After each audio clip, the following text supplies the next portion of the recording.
E para terminar a parte, antes de eu falar dos resíduos químicos, né, do laboratório para resíduos químicos, é necessário também no PGRS que seja colocada a periodicidade da revisão, observado, por exemplo, o prazo da licença de operação.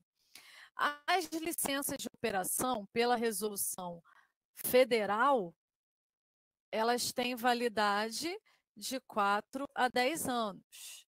Mas tem as legislações estaduais que têm colocado prazos diferentes. Por exemplo, a nova legislação de licenciamento ambiental aqui do Rio de Janeiro, gente, que foi lançada no dia 23 de dezembro, ela coloca o prazo como 6 a 12 anos. Então, você pode colocar, de repente, que você vai revisar de 6 em 6 anos. Só que, como a Política Nacional de Resíduos Sólidos fala que os planos têm que ser revisados, no caso dos municipais, de 4 em 4 anos, é de praxe colocar 4 anos para revisão. O ideal é que seja antes, né? De 2 em 2 anos ou anualmente, porque novas leis surgem, essas novas leis têm que ser colocadas no plano. Então, um período anual é o mais adequado. 4 anos é muito tempo, mas acaba sendo aceito pelo órgão ambiental. Se não for aceito, o órgão ambiental vai sinalizar: muito tempo, tem que diminuir esse tempo de periodicidade da revisão aí. Aí acabou aqui, acho que.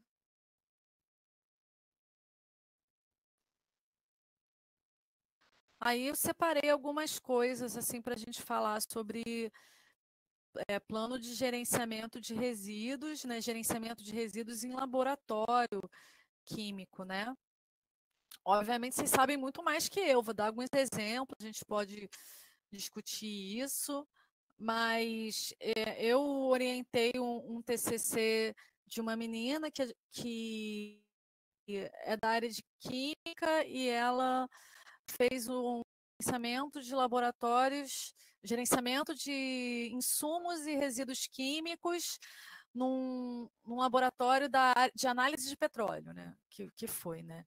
Então, o que ela colocou como mais importante, né? Dentro de um laboratório, você tem os seus insumos e reagentes químicos que serão utilizados para as análises e os resíduos que serão gerados a partir dessas análises, né? Então, a primeira coisa que ela fez foi fazer um levantamento de todos os reagentes químicos que ela tinha no laboratório, né? E existe um guia, né, que é esse Chemical Waste Management Guide de 2001 da Universidade da Flórida, que tem categorias de classificação de produtos químicos. Então, ela classificou todos os reagentes químicos no laboratório conforme essas categorias: líquidos inflamáveis, ácidos, bases, oxidantes, compostos orgânicos não halogenados, compostos orgânicos halogenados, óleos, materiais reativos com ar, materiais reativos com água, mercúrio, compostos de mercúrio, brometo de etídio, formalina ou formaldeído, mistura sulfocrômica, resíduo fotográfico, soluções aquosas, corrosivas, explosivas, venenos, carcinogênicas, mutagênicas, teratogênicas, ecotóxicas, sensíveis ao choque, criogênicas, asfixiantes, de combustão espontânea, gases comprimidos, metais pesados, né? Então ela pegou essa classificação e fez uma própria tabela fazendo o inventário dos reagentes conforme a classificação. Ela usou essa classificação, mas você pode usar uma outra classificação. Às vezes, você trabalha numa empresa que já tem um procedimento para isso. Se é numa escola, se é numa instituição pública, você pode escolher. Existe norma da BNT? Existe, mas é paga, né? Então, às vezes, usar esses guias acadêmicos pode ser uma alternativa barata para você organizar um laboratório. Então, tudo vai depender da situação. Dependendo da empresa e da indústria, há dinheiro para comprar normas da BNT, já há procedimentos pré-determinados, então esses procedimentos pré-determinados devem ser realizados. Então, ela fez uma tabelinha classificando os produtos químicos, né, ácidos, quais foram os reagentes, né? Aí depois ela tinha que pensar no armazenamento. Ela tinha uma quantidade de reagentes naquele laboratório a serem usados e depois eles estão sendo armazenados conforme eles chegam, né? E a maioria da área química sabe que existe a incompatibilidade química, que determinados produtos não podem ser armazenados de forma próxima, porque eles podem reagir, e isso pode causar uma explosão, por exemplo, né? Então é muito importante conhecer a incompatibilidade química, né? E depois ver quais são os reagentes no seu laboratório e eles são incompatíveis com quais reagentes, justamente para separar o armazenamento conforme a compatibilidade química.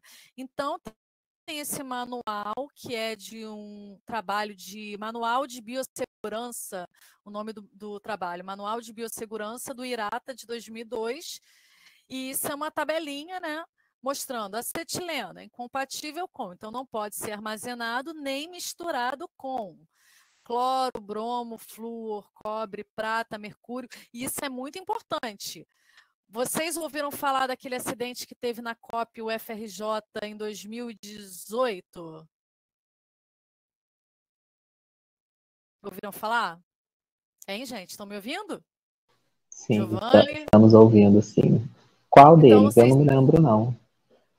Foi um acidente que ocorreu num laboratório da COP, eu não sei em qual exatamente, mas era uma técnica que estava grávida e ela estava mexendo com acetona ou com ácido nítrico. Aí tinha um becker que era tipo um lixo, um becker lixo, que já tinha o acetona ou ácido nítrico. Ela foi lá e colocou o resíduo que era incompatível com naquele mesmo lixo e explodiu na capela. A sorte que ela não se machucou. Vocês não ouviram falar nisso, né? Sim, sim, tem bastante gente falando que ouviu, sim. Então, isso demonstra que, embora essa questão da compatibilidade química ela já seja falada há muito tempo, as pessoas no dia a dia não se ligam nisso, né? E a COP é um local de excelência. A pessoa que cometeu esse equívoco, ela é formada na área.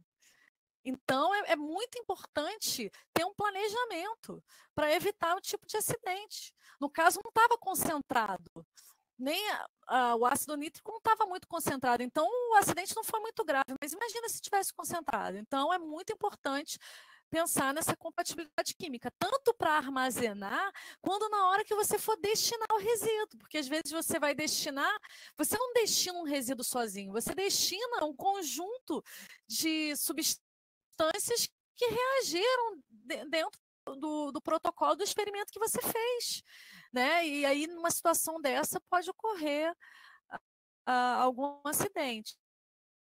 Né? Então, é muito importante, né, ver esse manual de incompatibilidade química e depois fazer o seu próprio tabela, sua própria tabela, colocando todos as substâncias, reagentes químicos que você tem no laboratório e com quem eles não podem ser armazenados. E fazer isso também para os resíduos. Fazer um levantamento dos seus resíduos e também colocar a incompatibilidade química justamente para evitar acidentes. Né? Então, isso é a O, parte. Oi, o diga. Igor está falando aqui no chat. Eu aprendi que sempre deve rotular as vidrarias com o que foi posto ali. Evita essas confusões, acredito eu. Não, evita muito, Igor. Isso é muito importante, porque você acha que você sabe que tem ali, mas não tem. E a rotina.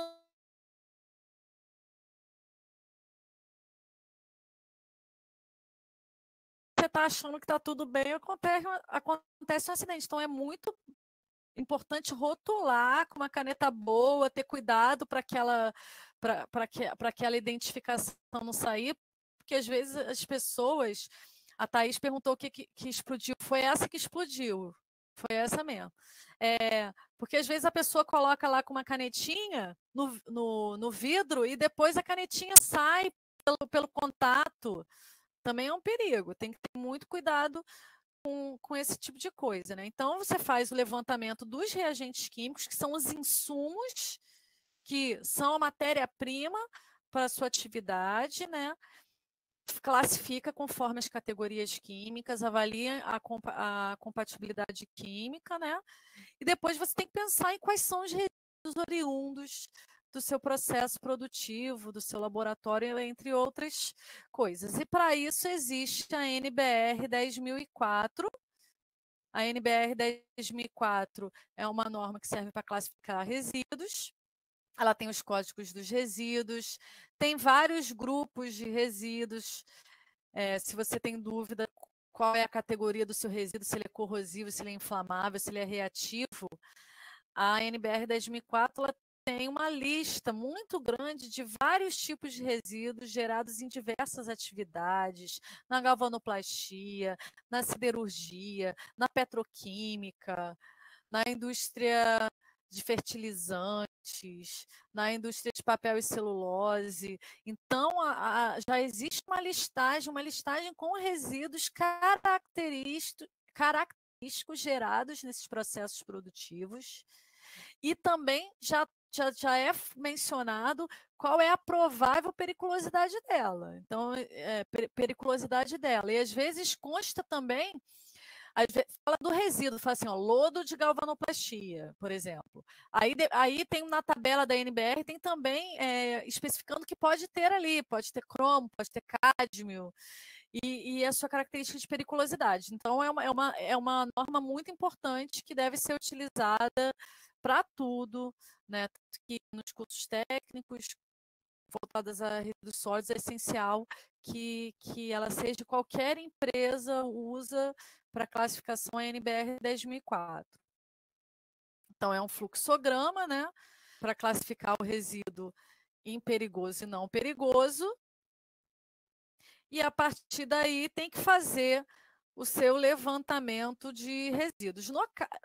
No caso dessa monografia, eram poucos resíduos que eram gerados. Deixa eu ver, página 41, que é onde tem os resíduos, os insumos. Então, nesse laboratório que essa menina trabalhou, era muito simples, era um tipo de análise só. Então, ela usava esses insumos e gerava esses tipos de resíduos. Né? E como era um laboratório para empreendimento, a destinação não era realizada pelo próprio laboratório, a destinação era realizada por uma empresa contratada, mas eu vou falar um pouco disso também. Uma coisa importante para a gente considerar também é onde que vai armazenar, né, gente? Você está gerando um monte de resíduo. Onde que eu vou armazenar? É muito comum o reaproveitamento de bombonas, de vidro de reagente. Nesse caso, é necessário saber, por exemplo, se aquele reagente reage com o plástico da bombona ou reage com o vidro, né? Acho que é o ácido fosfórico, não é, gente? Que não é bom colocar em vidro. Engenheiros químicos aí, me ajudem. Que tem compatibilidade que você não pode colocar, por exemplo, vidraria. Gente.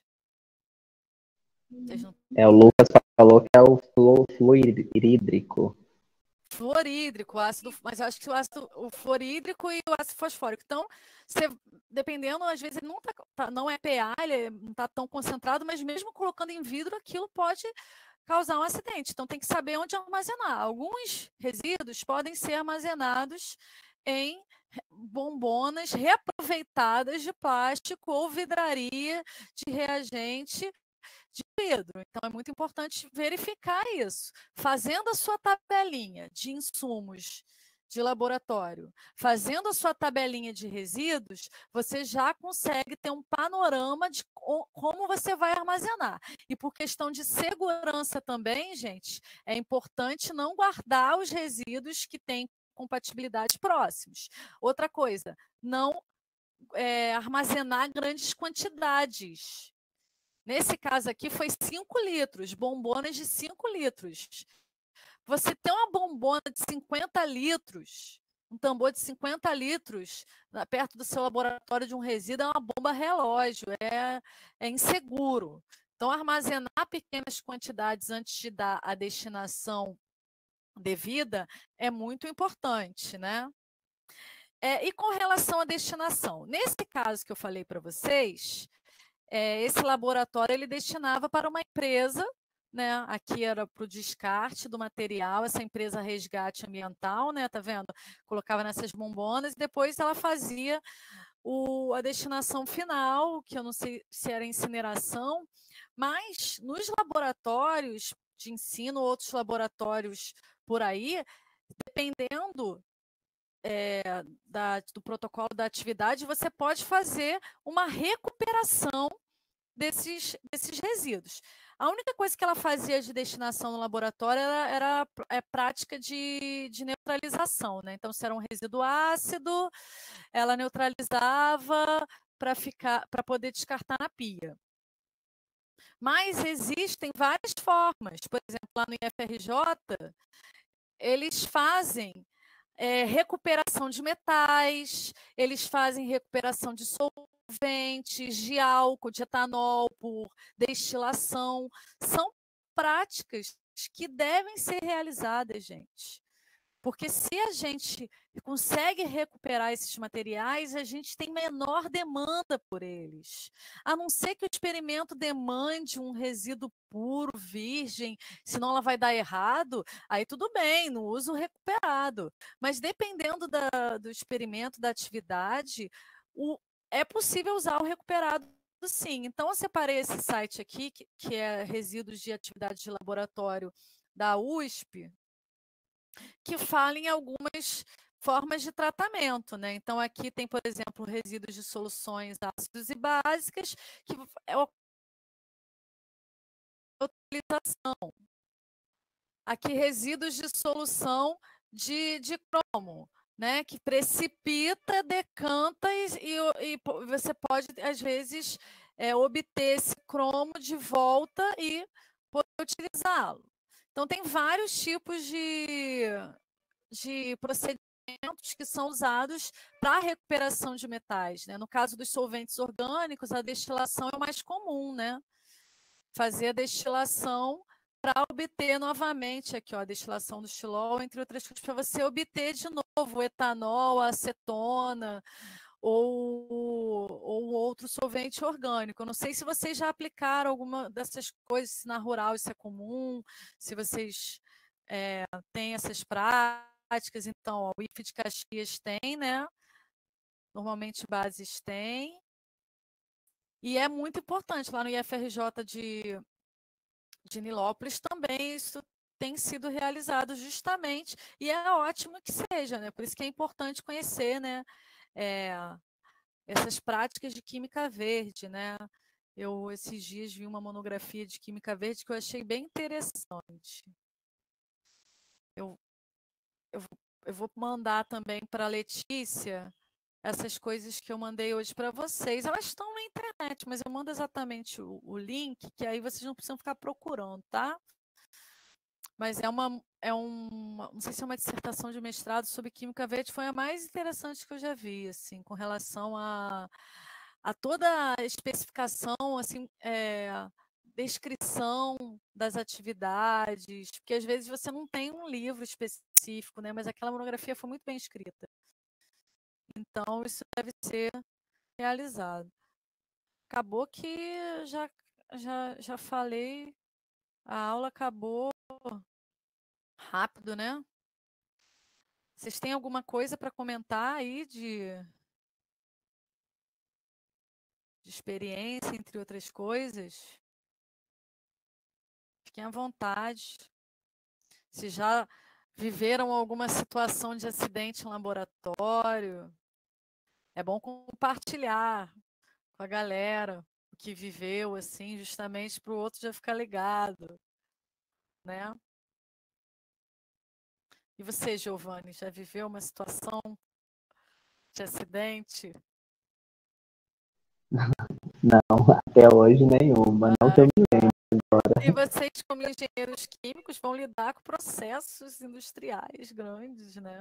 Então, e assim, o que eu ouço falar, assim, amigos que são da área, né, que como vocês são formados para processos produtivos de grande escala, mas acabam que não tem tanta química quanto a galera que estuda química mesmo, né? Que estuda bacharelado, né? Que estuda licenciatura em química. Vocês sentem algum tipo de insegurança com relação a isso? Como é que vocês veem essa questão?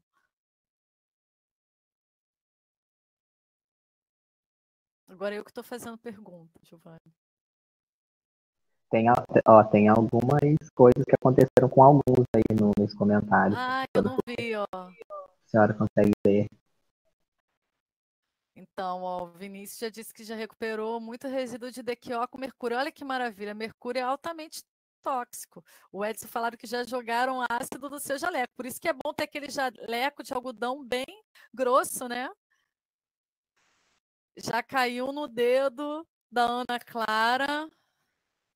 No IFE de Caxias tem um mini curso de Química Verde na semana. É semana técnica e de iniciação científica. Já caiu ácido PA na minha mão. Nossa, mãe. Não, lá no IFRJ já tiveram umas situações, né? Teve um aluno que respirou. O que foi? Foi de ácido crômico? O que foi? Você lembra da situação que o garoto desmaiou? Teve um negócio desse aí, que veio uma vapor na cara do aluno. Teve gente também que pegou vidraria tratada com persulfato, aí deixou cair uma gota d'água, explodiu, né? Participei de uma IC que produzia bióleo com óleo da semente de graviola. Ah, que lindo, Luana. Cara, é muito engraçado, né? Porque essas frutas, elas têm uma semente muito grande. Às vezes o que é aproveitado é muito pouco, né? Eu estava vendo, por exemplo, que lá no Pará tem uma siderúrgica que para produção de alumínio, né, na coqueria, não está usando carvão mineral, está queimando semente de açaí. Olha que maravilha, porque a semente de açaí é 80% do resíduo do açaí, 20% é a polpa. Olha só, a menina que colocou o tubo de ensaio no bolso. Olha que perigo, gente. Isso aí é um perigo. Por falta de atenção, coloquei água no ácido, por sorte o ácido não estava concentrado. Tem que ter muita atenção, por isso tem que dormir. Só metálico na água do laboratório. Meu Deus, que perigo. Já aspirei sem querer um gás no primeiro período. Péssima experiência. Pipeta com a boca. Meu Deus, não acredito. Gente, pipeta com a boca não, gente. Pelo amor de Deus. Que absurdo. Porque não tinha pera? Por que tu pipetou com a boca? É porque tem gente que gosta, né, de viver essas emoções da adrenalina. Quebrou a pipeta e furou o pulso. Gente do céu. É, já queimei pelos do nariz inalando amônia. A amônia tem um cheiro péssimo. Não tinha pera, eu pipetava com a boca também. Meu Deus, como é que o técnico ou professor do laboratório deixava você fazer um negócio desse, gente? Gente, que tristeza. Só faltava a pessoa fazer isso para você. Não, vai com a boca, tem uma técnica aqui. Pior que tem gente que faz isso. Caramba. No lábio de processo de casa nunca tem pera, gente do céu. Olha só, gente, pelo amor de Deus. Caramba. Não, eu vivi lá onde. É porque assim, eu sou da biologia, mas eu fiz doutorado para identificar espécies em esgoto. E eu tinha que fazer umas colorações, né, na- nesses organismos para eu ver no microscópio, que envolvia muita coisa de química também. Aí a gente tinha que guardar, a gente usava umas mini peras e a pera para pipeta maior. Cada um tinha a sua e um ciúme danado. Porque senão, sabe Deus.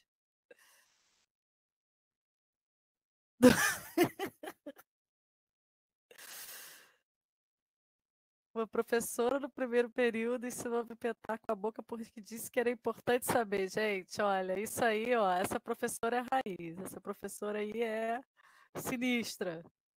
Não é Nutella, não, né? Como dizem. Caramba, perigo, gente, pelo amor de Deus. Cara, é muito engraçado, né? Eu tinha que usar ósmio durante o doutorado, né? Super tóxico, para fazer microscopia eletrônica de varredura. Aí colocava aquela máscara, aquele óculos, e eu tinha que ficar olhando a minha amostra na lupa. Aí colocava um plástico assim para a lupa para eu poder mexer. Cara, e eu pensando assim, aí eu via meu orientador, né? Meu orientador acho que tem 67 anos. Aí ele mexeu tipo 38 anos com ósmio no laboratório e tá vivo, não teve câncer ainda. Aí eu ficava pensando assim, ai, eu vou olhar para o meu orientador e vou pensar assim, não, ó, se eu estou fazendo exatamente do jeito que ele fez 38 anos, ele está aí, não teve câncer, acho que vai dar certo. Muito tenso. Mas é, gente, a gente está numa época ainda de problema econômico que eu fico pensando quantos vai começar a faltar pera e ter que pipetar com a boca. Meu Deus do céu. Tomara que isso não aconteça, não piore. Ai, ai. Agora sabe Deus quando vai ter prática de laboratório, né, gente? Porque aglomerações, por enquanto, estão proibidas. Acho que eu vou falar então, né, a segunda palavra-chave, que é a sustentabilidade, né, Giovanni? Errei? Agora você acertou de primeira. Que eu li a mensagem certa. Eu achei, quando eu fui ler a mensagem da Letícia, que o negócio que estava mais para cima, mas na verdade estava na minha cara. Eu acabei lendo de ontem. Então é isso. Aí amanhã é o nosso último dia e o assunto vai ser como fazer o gerenciamento de resíduos em casa e a questão dos catadores, da inclusão de catadores. Então, a gente vai ver políticas públicas voltadas para catadores, legislações relativas a catadores e programas que foram lançados pela indústria e organizações não governamentais relativas a catadores.